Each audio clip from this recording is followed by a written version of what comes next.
Les obsèques d'Annie Girardot, décédée lundi, ont eu lieu ce matin. Une cérémonie à Paris, en l'église Saint-Roch. Puis l'actrice a été inhumée au cimetière du Père-Lachaise. Pierre-Paul Castelli a rencontré un ami montpelliérain d'Annie Girardot, un commerçant de la rue de l'Université. Son témoignage, regardez.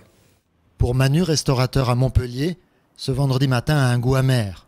À Paris, au même moment, on enterre Annie Girardot, une femme pas comme les autres pour tous les Français, mais plus particulièrement pour lui, adolescent au Maroc dans les années 70. Le premier film que j'ai vu, ça a été Mourir d'aimer.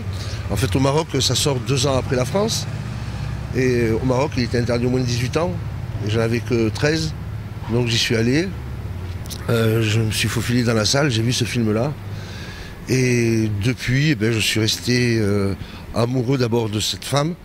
Quand je dis amoureux, c'est un grand mot, mais j'apprécie beaucoup. Et la seconde chose, c'est qu'elle m'a fait aimer le cinéma. Un amour qui se retrouve jusque dans le nom de son établissement, la bande-annonce, et dans celui de ses crêpes.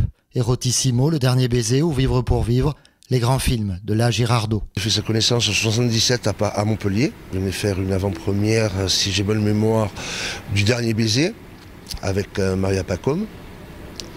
Et de là, on a lié connaissance, on s'est revus plusieurs fois. Et puis, quand j'allais à Paris, j'allais la voir, à l'époque, elle habitait Place des Vosges.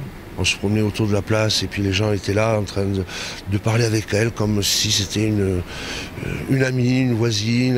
Une admiration qui n'était pas sans conséquence, chez lui, avec son épouse. Ah oui, un peu jalouse, même beaucoup.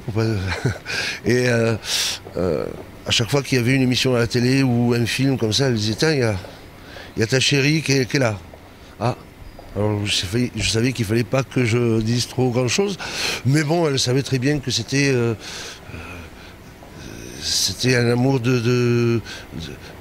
un amour d'actrice, c'est tout.